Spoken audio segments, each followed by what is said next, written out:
Yo, welcome to On the Chain. This is Jeff here with co-host Chip. Today is a good day. Today, actually, we are going to diving into XRP leading the financial revolution while DeFi is canceling corruption. We can talk about that. There's so much to cover. Are you ready, Chip? Let's go. Welcome to On the Chain. And I thought we would do. Oh, I got a little blurry. I'm okay. I'm seeing a little bit of blurry. Well, I thought we would jump in head first into the shallow end. You know why, Jeff? Into the shallow end. It's the best. You know why? Best laid plans. Maximum impact. That's the only reason you could possibly impact or maximum. That's the only reason you could have. And I'll tell you what, Jeff. This let's go. I have so many tabs open, I can't find the right one. It's number one. Unfortunately, we're gonna get into it. No, we're gonna jump into it, but unfortunately, I cannot find it. You're gonna jump the 4,000 tabs that I have straight into the shallow end. So while you're looking for that, why don't we look at some green, because today is an interesting day. We're gonna get in. We got a lot to cover on XRP and this financial revolution and DeFi and some good things there. But Chip, the market trended to the positive today. Ethereum really leading the way. We're back over a $2.1 trillion market cap, which is massive. You got Bitcoin at 55,000. You've got Ethereum on its way up 21% the past 7 days, heading to 3,000. 3,000 Ethereum. You've got XRP back up to $1.40. Man, it's amazing. And look at the Binance coin up there at 568. And you know what's not moving right now? Doge, down 33% in the past 7 days. Just imagine the people that came in at the top end of that. Well, I'm ready when you are. So I've got this thing queued up. So a little bit of late breaking news. We had Brad Garlinghouse joining a report, a segment on Fox Business. I thought we'd put that up there real quick. Oh, there you go. Let's listen in. We'll probably stop it periodically. Don't talk over it, Jeff. People get really mad when you do that. They took my title. Yeah. Can't hear it. It's not playing, Jeff. It's thinking. You want to know why?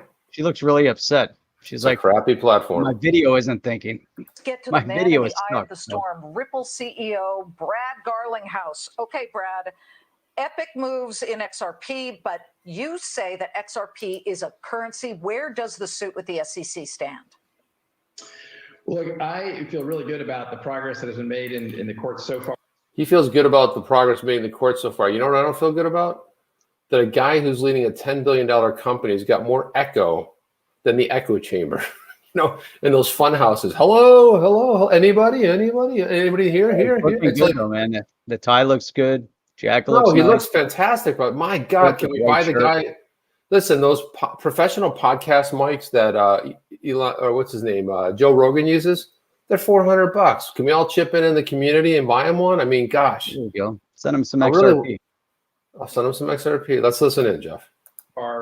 It's been very clear to me, you have other parts of the U.S. government and saying that XRP is a currency, whether it be the Department of Justice, whether it be the U.S. Treasury has called XRP a currency. And so for the SEC, 8 or 9 years after XRP started trading, over $1 trillion has traded out there.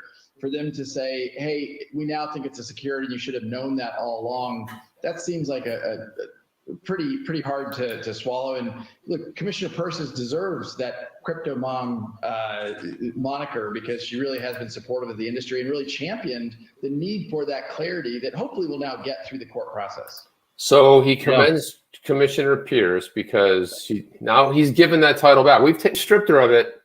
We've called her enforcement mom, but he's wanting to give it back to her because she really has lived up to it. Unfortunately, nobody else in the SEC. Not yet. I think it's a little premature, Brad. We're not going to give it back to her yet, but let's listen in. I've got it over on my mantle. Well, this is an ongoing situation, but look at the spike. And some of the most recent spike has to do with the fact that a judge just actually dealt the SEC a bit of a blow here. The SEC did not like the motion that was set to prevent the SEC from receiving data that it really wanted from you guys. What do you read into that right now? And you've got a lot of XRP investors who are really concerned at the moment. Well, look, the SEC has fought us at kind of every step. We had sought discovery around how and why they concluded that Bitcoin and Ether were not securities. As you know well, under Chairman Clayton, Jay Clayton came out and said Bitcoin's not a security, and Bill Hinman came out as the director of corp finance at the SEC, said that ETH is not a security. And we have sought just information even before the lawsuit. How were those determinations made? Given the similarities between XRP as an open source, decentralized technology, how is it that one?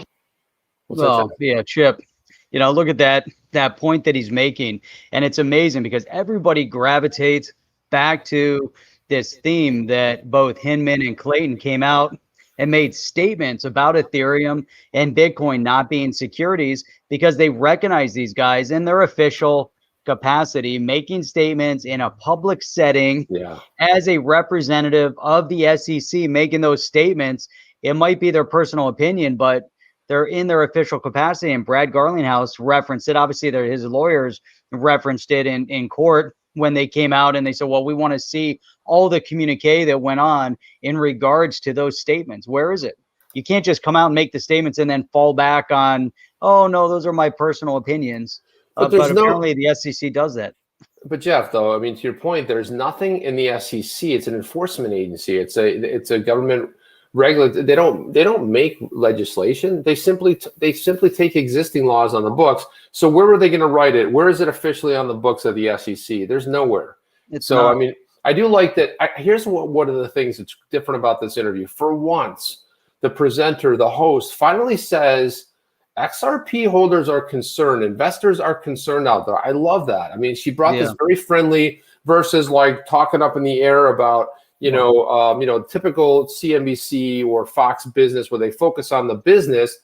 She's focused like, hey, let's talk about the actual investors here. They're kind of concerned, right? I like that she brought that up.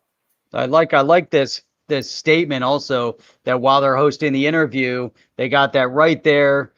Dead center. Garlinghouse says basically, I feel really good about the progress made in the court so far regarding the SEC lawsuit. Typically, you go to any of the other sources, like you're saying, to reference other interviews, it would be all FUD. It would be 100%. There'd be nothing positive.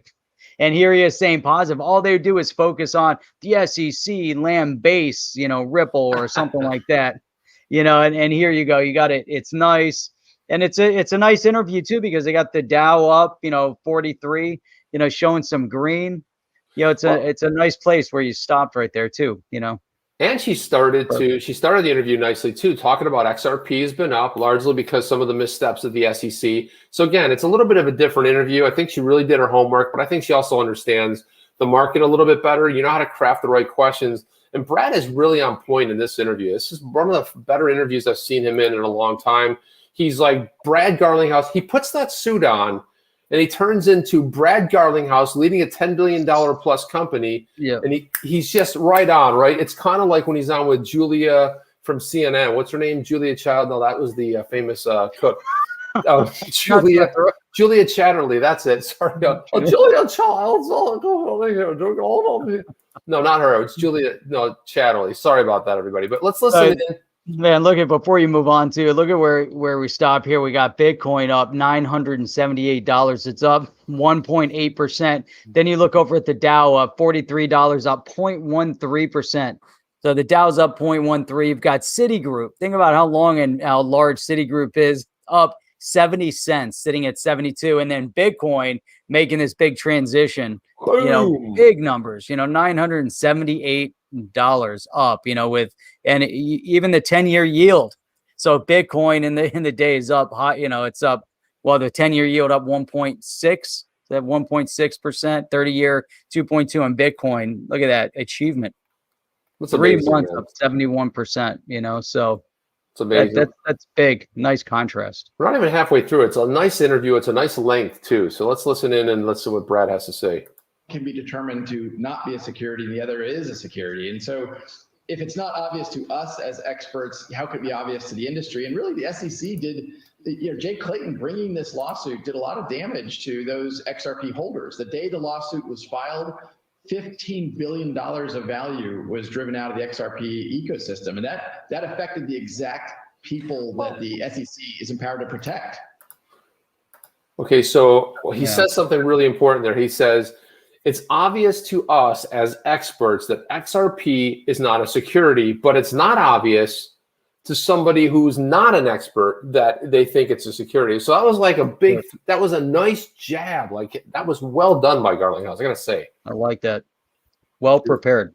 Hammered it home. Now she's like, what? She's gonna get a point in here, I believe. Hang on, let's listen.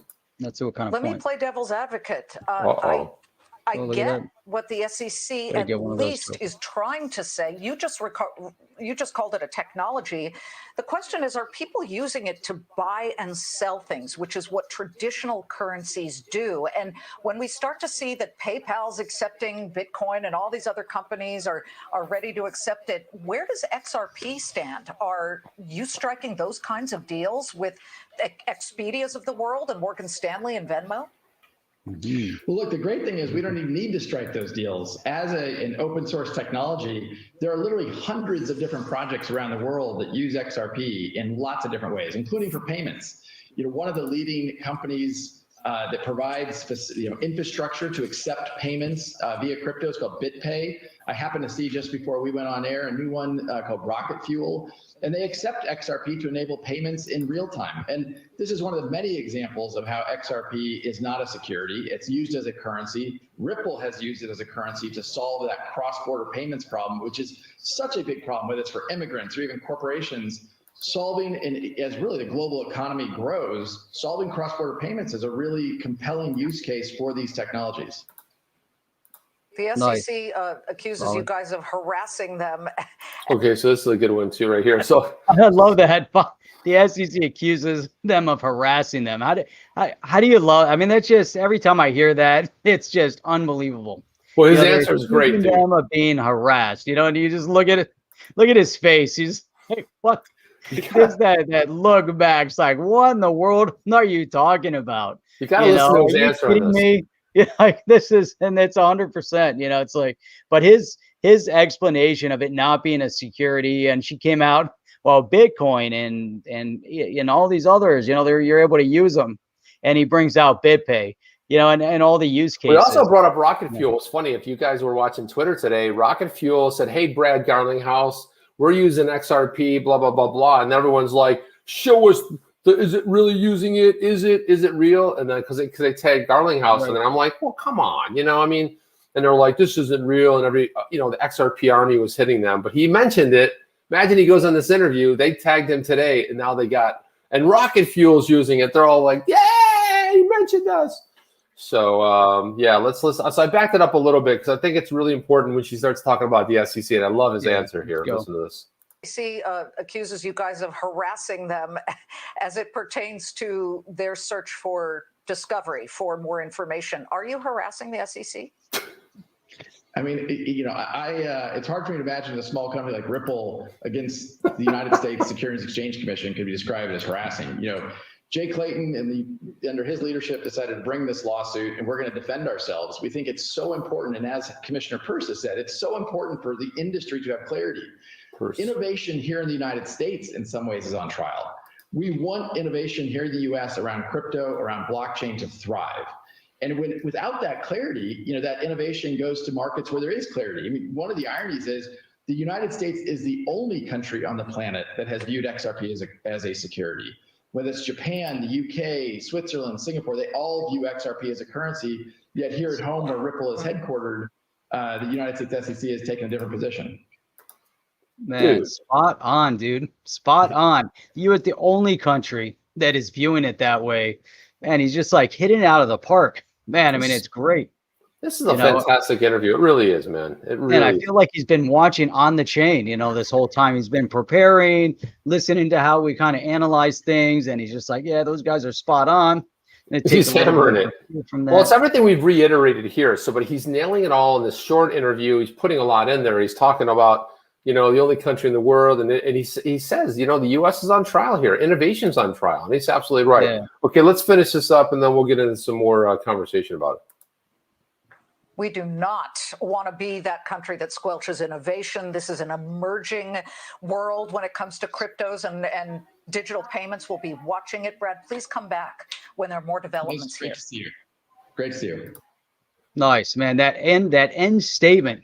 I want to clip that end statement, and we're going to play that over and over and over again, because what does she say? We don't want to be the country basically that squashes innovation. I mean, how spot on is that? It's so spot on, the U.S., and that's exactly the position that we're finding ourselves in right now, with the SEC, that is really putting us in a position where it looks like I'm trying to get back in focus. My camera's all messed up here, Jeff. But, the SEC has been putting us in that position, Chip, and she just hits it. We don't want to be that country. No, we don't want to be the ones known for destroying innovation here in the U.S. No, but that's unfortunately are gravitating to expanding it.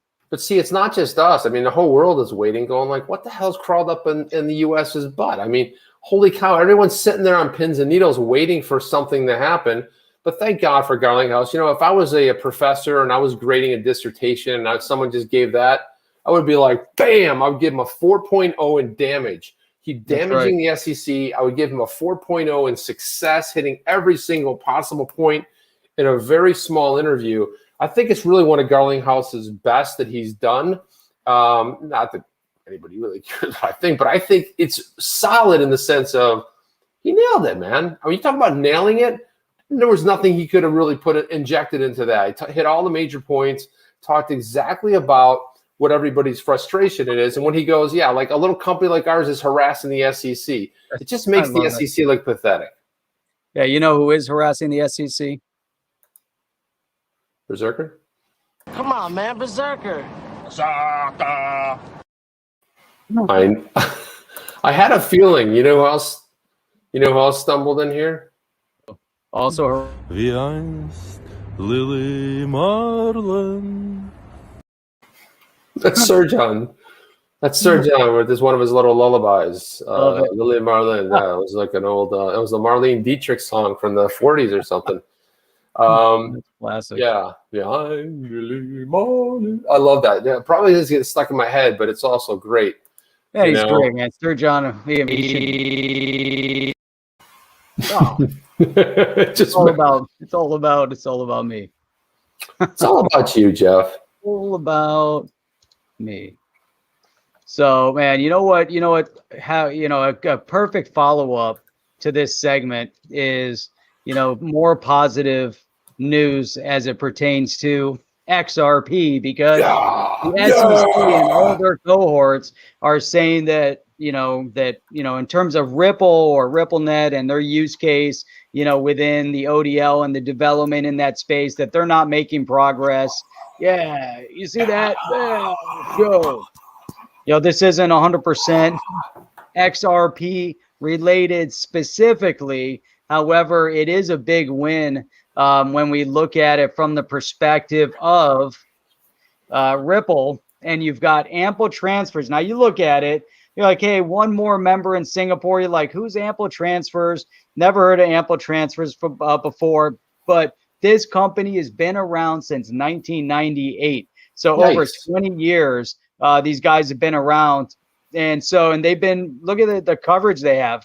They've got customers in Singapore. They have a strong presence in Southeast Asia, South Asian and China corridors. And it's really a great place for them to establish a nice presence, using RippleNet, and they keep making this progress. But look at this. They also the first bootstrapped remittance company to have joined RippleNet, powering payments in real time using distributed ledger technology. So they're doing it, powering payments. They're moving money. They're using RippleNet. They've got to be using ODL. If we're talking about instant, we're talking about real-time settlement. Real time. We're not just talking about the RippleNet. One aspect. No, not exactly. It sounds to me, and it doesn't say anything about ODL, doesn't say anything about XRP, but when you talk about real-time payments, then you're referencing the use of the ODL. Use the ODL, you're using XRP. Hey, can you throw that back up, Jeff? I want to see something really quick. Throw that back up real quick. I want to see. I thought there was. Did I see a Zum ad? Yeah, I did. Connect your Zum, right? Is it? Oh yeah, right there. Where'd it go? There it is. There it is. Connect your Zum. There it is. So I don't know if that's an ad or what, but that's cool. Oh, XRP. Link your account with Zum. There you go. That's it. Yeah. Connect Zum over there. And so if you guys are on, so I was a little bit on Twitter today. Arcade, by the way. Yeah, the internet. I was looking at the whole idea with casino coins. Since they went back to the XRPL, now you can actually they've sort of eliminated their backlog. Just an FYI, if you guys go to my Twitter, you'll find that one of the guys out there tweeted me and said, "Hey, I put together a really cool tutorial." I watched a little bit, and then Attorney Finland, I had sent it to him because he was like, "Hey, someone should do a tutorial." So I sent it over to him as well. He's like, "Yeah, thanks, Chip." And so the whole idea is that you have to do the swap. If it's sitting on an exchange, you bought Casino Coin, you've got to do the swap to get it back on the XRPL, and it uses Zum. So just kind of a heads up there. Don't sit back and wait too long, but you're going to want to do that swap if you were indeed into Casino Coin. And so in that interview, he mentioned Rocket Fuel, and this is what I was talking about today. So this is the tweet here that Rocket Fuel put out. It's a cool little ad. It says, easiest way to pay with crypto and bank transfers, one-click checkout. I mean, dude, one-click checkout gets you in trouble, right?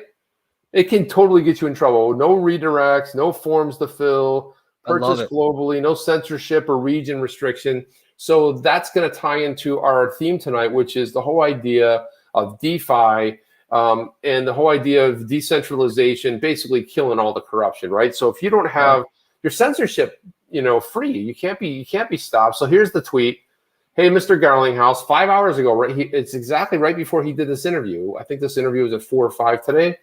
Mr. Garlinghouse, using Rocket Fuel's seamless payment solution, your worldwide Ripple holders, a little bit wrong there, but XRP holders, can now spend their XRP for shopping without the need for converting it into fiat currencies.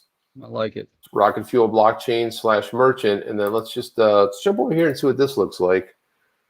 Let me just pop over here for a second. Let's see, it's still loading. So that's what he was talking about. I mean, Brad does read stuff. He might not ever respond, but so here's their site. There's the available options. Wow, they got a pretty good run up there, right? So there's a lot of stuff in there. XRP's right there, but you got a lot of decent ones. Uniswap, Eligo. Oh yeah, Civic's there. Yeah, Band, Atom. So it's good. There's a number there. So there you go. So it's pretty cool too. It's cool that he mentioned them too. I think they're probably going to tweet that segment out tomorrow. At least I would have had that thing ready to go. That's right.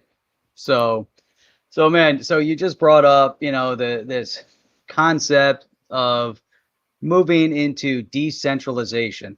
DeFi really has a major impact, not just in the space, not just, focused on what's going to happen with cryptocurrency, but it is more of a revolution. It's a revolutionary change from where we're at right now that impacts everything. And you're posting it up there right now. Decentralized equals freedom. Chip, what does that, what does that mean to you directly? If we talk about DeFi and we focus in on decentralization, what does that mean to you above and beyond just the crypto? I just changed it to is freedom because, the whole DeFi space, we're then taking a lot of the power, right? So most of the time what we see in the world is everybody's motivated by power. Power usually equates to some sort of financial instrument, whether it's fiat, mostly fiat in this case, right? And that's what it is, like power. People are struggling for the power. Once they get the power, how do I keep the power? The issue is that most of the time worldwide, we, the people, always lose. So the whole decentralized, when you decentralize finance and you start bringing it down to the people level and you start doing what most financial institutions are doing out there, with staking, to be able to validate stuff that's going on, complex things. If you think about it, it's actually a better thought out sort of a mousetrap or a better thought out implementation than what Bitcoin is. Bitcoin's doing, these calculations and the mining process to ensure that the blocks are there. The unfortunate thing is it's sucking down a lot of power. whereby when I think about decentralization, I think about bringing the power down to us, the people, us using our own mining pools, us using our own, be creating liquidity pools, not mining pools, it's just a liquidity pools to be able to then do stuff with. It's like when you start looking at Trustline that's coming down the pike, they're going to have a stable coin, the very first stable coin built on the XRPL, and they're going to have liquidity pools, and you're going to be able to earn interest with what? With your existing assets.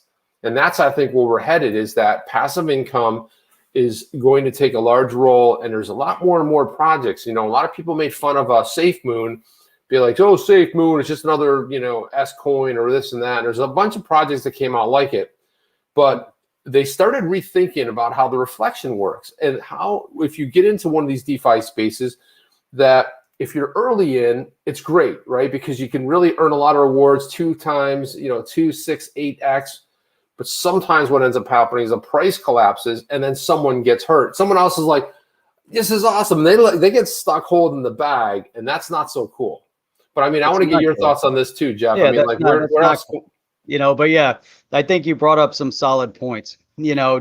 Decentralization, you said, equals freedom. And when we look at DeFi, you have the decentralization of finance, of the financial space, bringing freedom back to the financial space. And it's interesting timing right now because you see a lot of the tension. We saw the tension of how the SEC responded to what happened with GameStop, right? And you saw, how we have big institutions shorting GameStop, basically trying to, put a crushing blow on that company.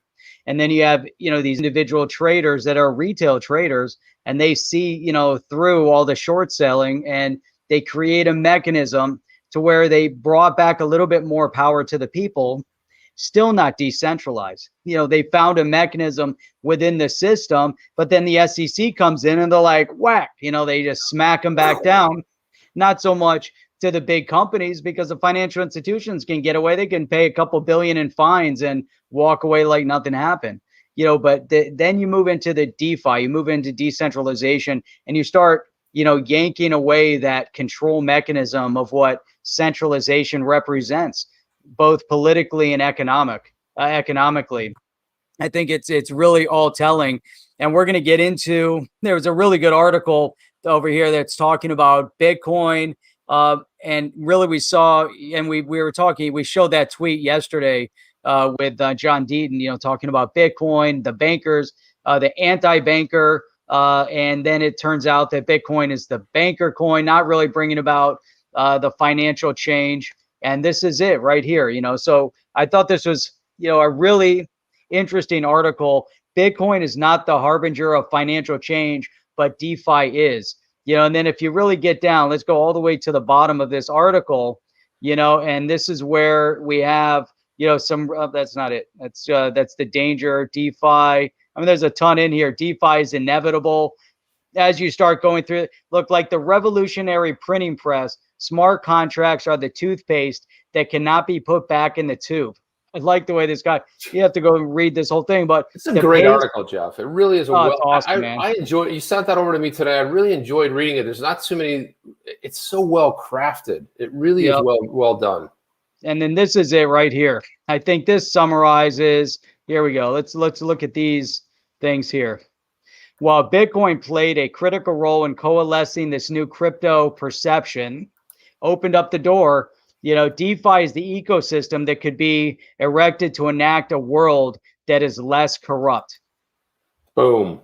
That's it. That's, you can read this whole article, but you go through that last sentence summarizes basically the whole article. Although there's a lot of interesting stuff in this article. So, man, that's it. I thought that was spot on. No, it's the whole article is really, and guys, I just dropped it in the chat. It's one of those things where you want to just click on it, go on and read it later. Well written, well crafted article. Every once in a while, there's so much stuff where everything's put together haphazardly. This is well thought out, It was solid. Especially that last point right there. That was something that left a pretty good impact. I was thinking about that all day today, about the whole idea of the corruption can totally be squashed, and blockchain's the answer. Of course, governments aren't happy with it. I saw something. Now, Matt LaRoche had a really good point in here. Let me see if I can find it again, Matt. Oh, here, right here, he says decentralization to me is an escape from central banking and slave to the debt system. And he's making an amazing point, because the whole idea of central banks is the fact that they're built on debt, right? You loan out $1, the central bank loans it to the government. The government now has to pay interest on that. So the government needs to get another dollar so they can pay interest on the first dollar. And it creates this whole vicious cycle built on debt. And we become slaves because that's all we're doing. And if you look at, if you look at your parents, mostly your grandparents, think about your grandparents in the 60s and 70s, they lived in a different world. Or even the 50s, if you go back far enough, lived in a different world. You could have a one working, household. You didn't need two people working. And everyone thought like, oh, my salaries went up. Well, the salaries went up, but the inflation went through the roof. Everything costs more. What you could buy a beautifully new built home in probably the 70s for somewhere around $25,000. That same house today, you're not touching that anywhere near that price. You're in the $300,000, $400,000, $500,000, and it's not built. I used to pay cash, Chip. Cash. Right. You would pay cash for everything. Cash for a car, and it's interesting. I was talking to my great uncle years and years ago, and he was, as soon as the first Oldsmobile rolled off the line, he had the first Olds. And then years later, he's still driving an Oldsmobile. He passed away years ago, but I can remember he was telling me about the first one that he bought, or for my aunt, and he said it was like $2,000, brand new off the line. He said, loaded with whatever the Olds had at the time, and it's amazing. Cash, now imagine you go into a car dealership, you go, and get a U.S. made, foreign, it doesn't matter. You're out of pocket $30,000-$40,000. Forget about it. Some of these cars, it's amazing. And that's the cost of inflation. That's the cost of inflation. I want to bring this up. So now Redder says, if SafeMoon gets a high market cap, could very well become a coin to have.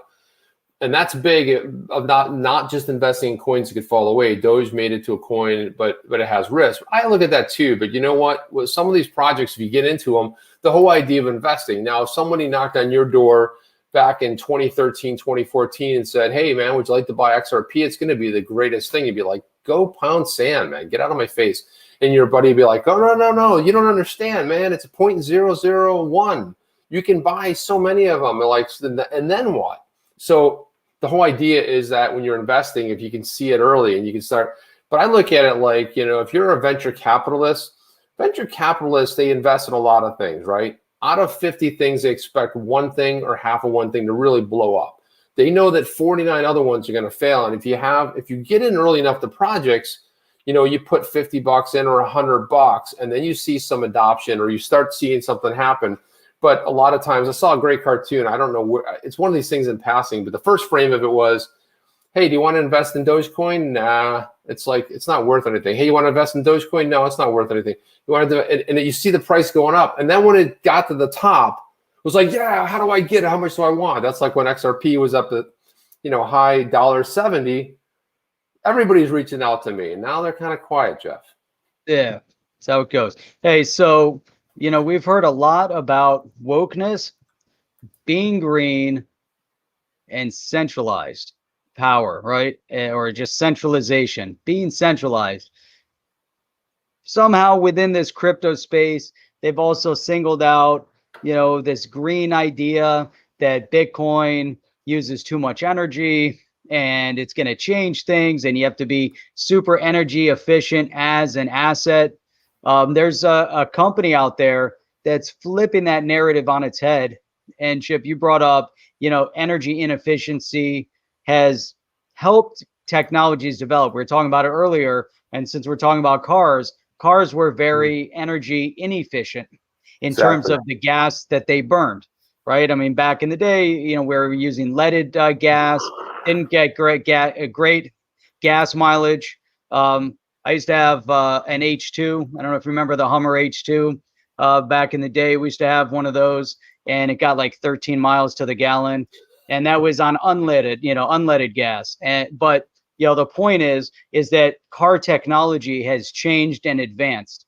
And so we expect the same thing, Chip, with crypto technology. And you brought that up. why all this talk of being woke and green when you've got companies like this that are going to pop up like sorry, Ben.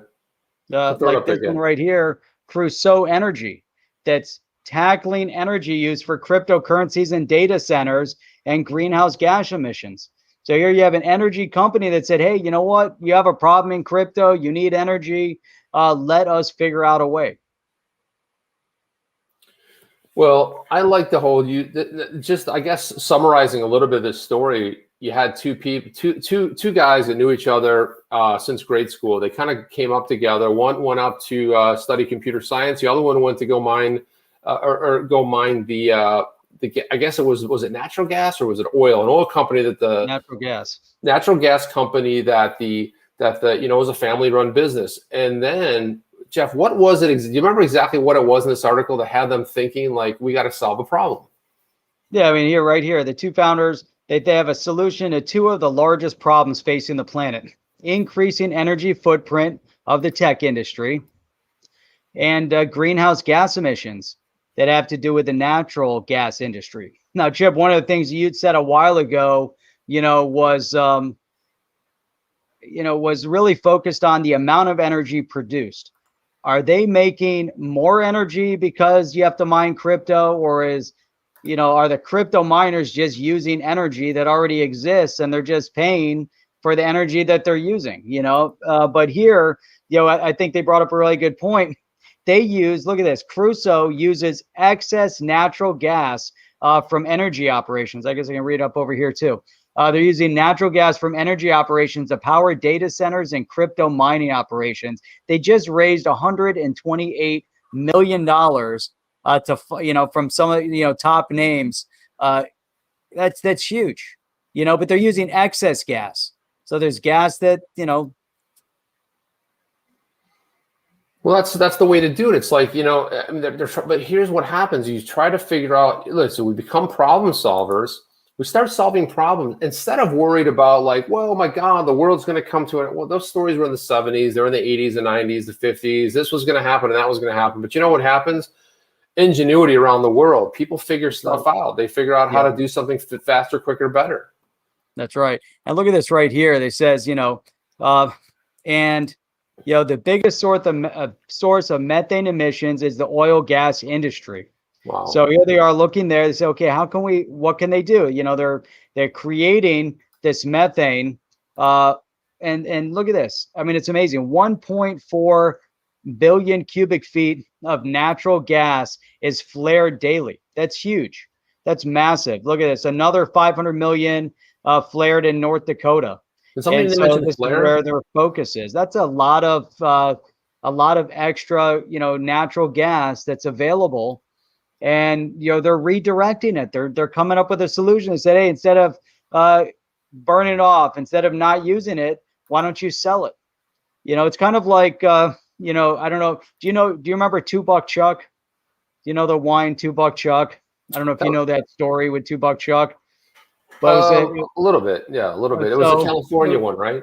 It was a California wine, and the vintner, he came up with this idea that he was going to go around to all the wineries, all the vineyards, to go to each of the vineyards and buy their excess grapes, because there's always grape left over that they can't use, and he would buy up all those excess grapes from top vineyards, pile them together, crush them, and make wine, and he would sell it for $2. That was his thing. It would come out to like $1.99, then it went up to $2.99. So it's the $2 Chuck for $3. But he was using the excess. Why not use the excess? Why let it go to waste? And this concept of what these guys are coming up with over here, to me, it's spot on. You're solving a bunch of problems. We need gas. We have to use gas.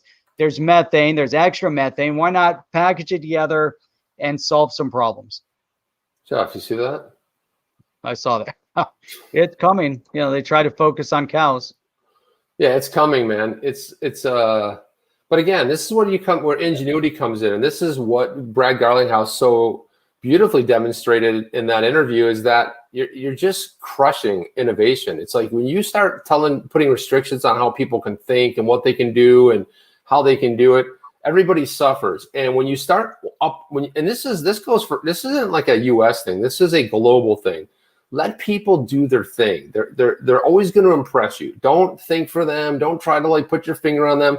They're smarter and better and faster than you ever think they are. And they know how best to spend their fiat. They know how best to buy their crypto. And if they make a mistake, they learn a life lesson. They don't need you jumping into their personal stuff, right? That's right. Sorry, a little bit of a rant there, but it's good. But you gotta keep them out. These guys, they're focused. They want to find a friendly way to deal with the energy footprint of Bitcoin miners. At the same time, look at the Bitcoin miners. The Bitcoin, operators are looking, our energy is too expensive. Maybe there's a less costly energy out there that we can use to continue to power the miners. And I was looking at this, and we start this off, woke, green, centralized. And, what we're seeing right here is that American ingenuity wins again. The private sector will always create solutions. Here you have new energy tech. There's obviously a lot of energy, created globally. These guys are harnessing the extras. It's amazing. And one thing that we know, and you kind of pointed that out, is that the government isn't going to create this kind of ingenuity. They're going to crush it. They're going to, and it just never turns out. You can't be woke about it. You got to let people develop, and things will work their way out of it. I mean, it's just how it is. So well said. I wanted to jump in this story because it kind of like came up in the feed here today, and it's interesting. So Greenlight hits $2.3 billion valuation on a $260 million funding round. Okay, so that means that, well, if you do the math, if you look at, they're worth $2.3 billion at $260 million, means if you divide that, that's the percentage of the company that they were able to take, depending on how they set the shares up. But what I like about this, and I've been using this with my daughter for a couple of years now. So she has a card, she keeps it, in her wallet. And like, she usually calls me or texts me, and she's like, "Pop, can you throw some money on it?" And today, she did that again. She's like, "Can you do that?" And I was using Apple Pay, and I was using other stuff. The problem with Apple Pay is not every place takes it. Although that's just a text. I send a text, she clicks on it, and boom, she holds the scanner up. Google Pay is the same thing. It doesn't. It's great if it works everywhere. Not quite there yet, but what does work everywhere? It's a MasterCard, and you can get her. I go, "You want your picture on it?" She goes, "Nah, I don't care about that." So hers like the plain green card, I guess the stock card you get. But what's nice about it is when the interface it reminds me, it's very reminiscent of crypto. I'll tell you why. Because let me grab this real quick right here. XR Speedboat 8:45. Is that the time? Hell yeah! Thanks for the reminder, man. Thanks for the reminder. Time is money. Here's the time. Got to go, guys. Thanks. Appreciate that. Appreciate that. That's awesome. That's spot on. Thank you, Speedboat. Appreciate that. So what I like about the interface is it's very well done. Now, here's a little kind of a cool spin. They have something like so you have a parent's wallet. So you fund your wallet. You click on a button. How much you want. You fund your wallet, right? So remittance is kind of what I always thought about with this app. I'm like, okay, did it really send the money there, or are they going to settle it on the back end? They started the transfer, and as long as they know that started, they can go ahead and process it. Then I go ahead and take that money and fund her wallet, but I have some options. I can fund it in a sense that I can set anywhere. She can spend it anywhere, or if I want to pick a merchant, she goes, "I'm going to the mall and I'm buying, I don't know, I'm going somewhere and I'm buying this, I'm going to GameStop, right? And I'm going to buy a game." And I was like, okay. So I set it up so she can only spend the money at GameStop. She can't spend it anywhere else. So it has some really cool things on it. She spends it. The money gets debited from the card. And it's a simple $5 a month is what I pay for that. Now, we tried that with my bank card and moving money. And it was just so complicated that this app is so easy. Now, what's nice is my wife has the app. What's that? Can you put crypto on it? Well, that's the thing. You can't right now, but here I'm thinking that the way this thing works would make it a phenomenal crypto app. I mean, it would make a phenomenal crypto app. But what's nice about the spend anywhere is that as soon as I fund the wallet, she gets a thing on her phone. Bloop. Mom gets a thing on the phone. Bloop. And it tells you exactly what's funded, who funded it, how much is left. She can go right into the app and see how much is on the card. And I'm like, there isn't something like this for the crypto space, but man, wouldn't it be sweet? Because the whole idea of instant funding is pretty cool. And this is just like a press release. Sounds like you're a central bank. I am the bank of the chip bank is constantly in your observation of the process. Did you do your proper AML and KYC? I absolutely did, but I'm like, I am the bank of Chip. And it's like, hey, Pop, and I'm like, how much do you need? It's like, Pop, can you? I know how much. Okay, what are you doing? Okay, click, and I send the money. But I'm like, are you printing that money? Or are you like? Yeah, I'm using Tether. I run a new. I mint a whole new thing of Tether every single time, man. It's really phenomenal in that sense. Right, that's awesome. I don't know. But it's a cool little app. But it's like, to me, it was worth $5 a month. Yeah. And they don't charge you on the transfers. They don't charge you a premium. Well, it is a small little tiny bit that I think they do, but you don't notice. If I send her $5, she gets $5. Yeah. Hey, all right. I got to get your feedback on this one.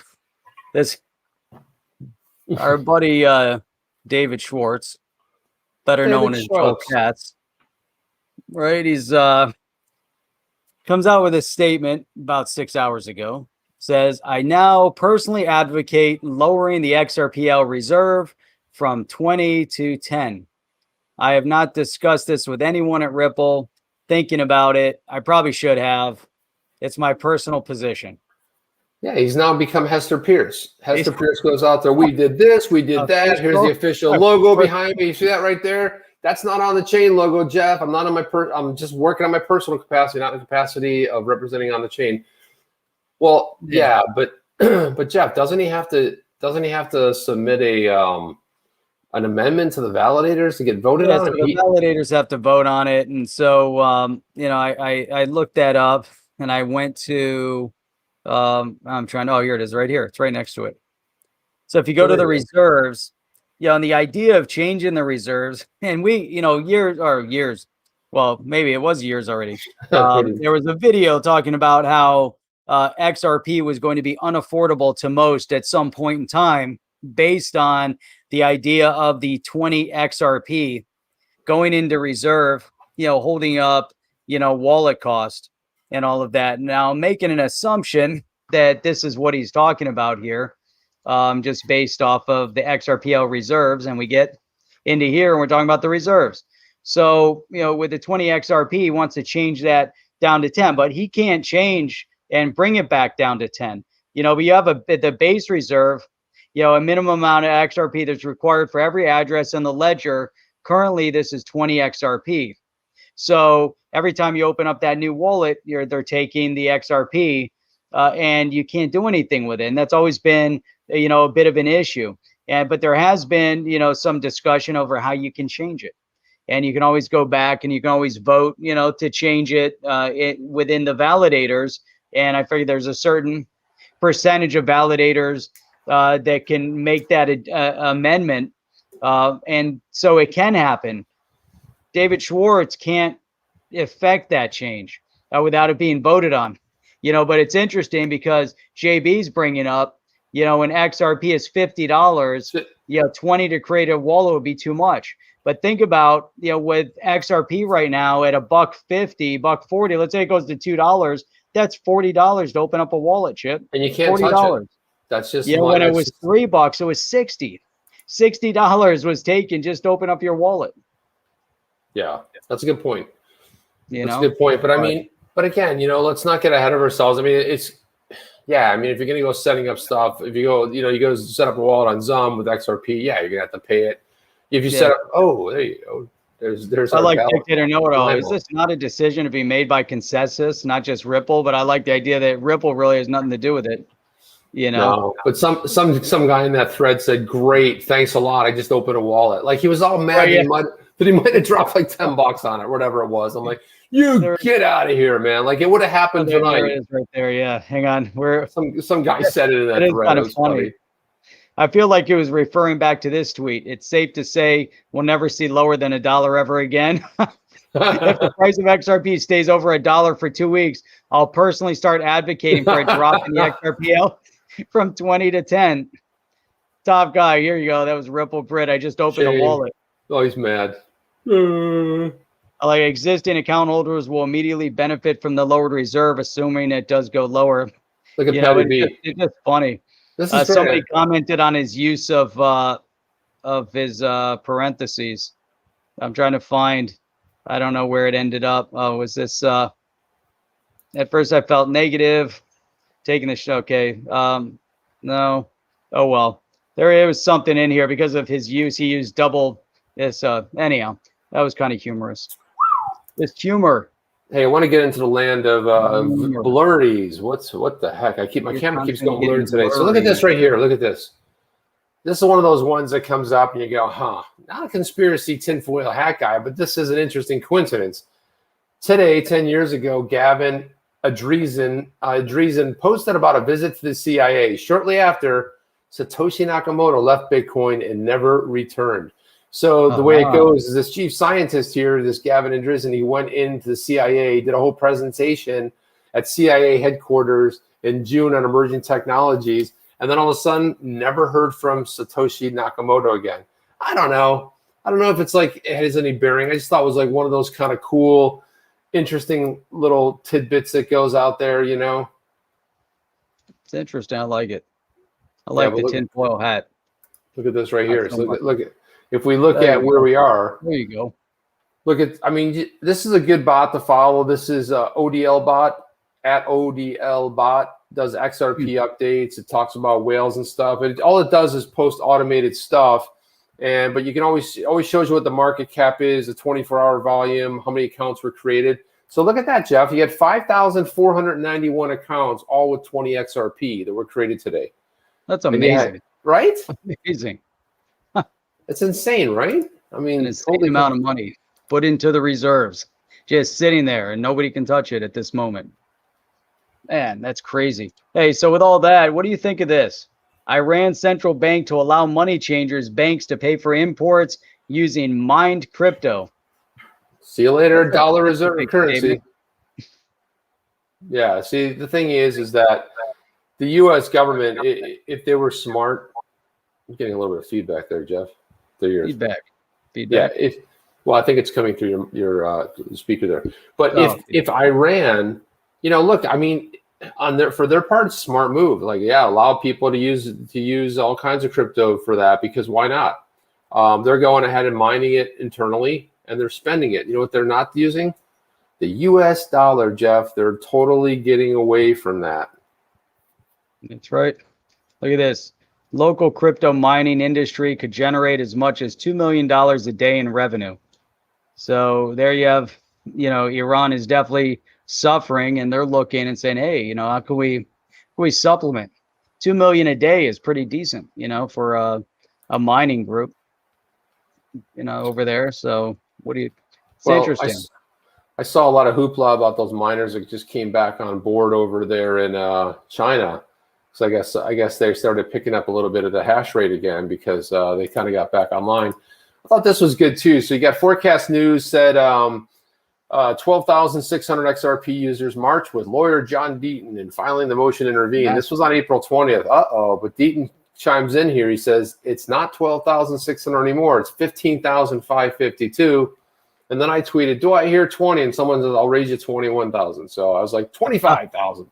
He says, seeking to intervene and can be heard. Never lose motivation. Man, this is how powerful we are as a community. It's awesome. I mean, were you surprised by that number?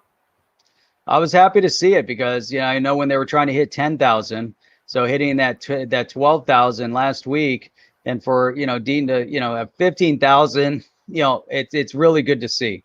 And there's definitely more out there. You know, I think it's strong. It's a strong case. He believes in the case, and he's going to keep fighting, and that's massive. Yeah. By the way, he says 15,000 people. Yeah, I wanted everybody to know too that John Deaton has agreed to do both Christian Guidi and I are going to host over on Clubhouse. There's going to be a John Deaton centric sort of a chat going on. It's going to be on Tuesday at 7. And what's interesting about that is you guys can actually go there. You can click the button to raise your hand, and you can come up on the stage. Now, the downside is it's only on Apple, iPhone. They still, I don't know why. I don't know what's taking them so long to get an Android version out. They should be able to port this to Android pretty quickly. They might be worried about maybe servers and stuff, because the world really runs on Android. So they might be worried about this mad rush, and they probably don't have the infrastructure. Because I'm not buying. They go like, well, we won't have it out for 6 months. It's not that hard, Jeff. I mean, come on. The other downside is that we have a major guest coming on next Tuesday as well. We do have a major guest. It's a big announcement. Really excited about this guest coming on here. And the guest is going to be coming here live to answer your questions. So that's going to be really cool. And as I know, I'm bailing on that pretty soon. But, you know, Christian will be in good hands. But the whole thing is now, because we've grown to 1,000 in the XRP Community Club on Clubhouse, I put a tweet out earlier tonight. You guys can go find it. Maybe I'll just pin it. But go look for that tweet. We were given 1,000 invites. So man, mass adoption can happen. We can blow this up to 2,000. You're not going to crush our views for Tuesday night. No, we're not going to crush the views. So I'm going to end it right. I'm going to collapse it. It's 8 o'clock. So yeah. So but it's good. You guys are going to love the guest next Tuesday. Happens to be from a very well-known platform called Celsius. So definitely tune in for that. Then we also have another guest that'll be coming on March 9th that we have a plan for March 9th. March. Holy cow, where am I? If you would like to join me back in March. Jeff, where am I? I'm in a box. Where am I? Oh my God. May 9th. Okay, join us May 9th, which is a Sunday on the round table. We'll have another guest. There's a great project out there and we've had a number of conversations with the head of this project. So we're excited to have him on as well. And we'll announce that as we get closer. And we'll also announce Tuesday's chat with our guest as we get closer there as well. But also remember that we stream 6 days a week, Sunday through Thursday at 8 p.m. Eastern Standard Time. We stream Saturday mornings at 8 a.m. Eastern Standard Time. And if you guys want to support this channel, you can give it a thumbs up, share it, and you can also subscribe. And if you hit that red button right below the video, you can sub to the channel, hit that bell notifier, get notified every time we go live. And we'll look forward to seeing you all back here again tomorrow night, right here, exclusively. Waiting for Chip to get back on. Still frozen. Yeah, I'm frozen. On the chain. See you in the next one. Are you down with OTC? Please like, subscribe, and click the bell to be notified when the next video drops.